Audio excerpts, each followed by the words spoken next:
જેના હિસાબે ગેસ અને એસિડિટી થઈ હોય એવું લાગે છે.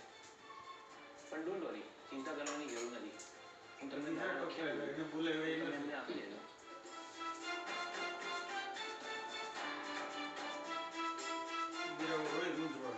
આ દવા તમે અમને જમ્યા પહેલા આપી દેજો, એટલે કાલ સુધીમાં સારું થઈ જશે.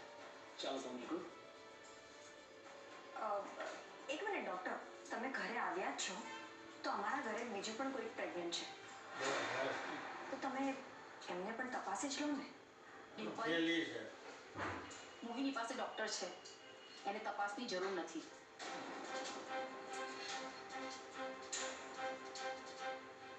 હું જાણું છું મમ્મીજી, પણ મોહિનીનો 4થો મહિનો શરૂ થયો છે, તો ડૉક્ટર ઘરે આવ્યા છે તો આપણે તપાસ કરાવી લઈએ ને કે મોહિનીનું બાળક સ્વસ્થ તો છે ને.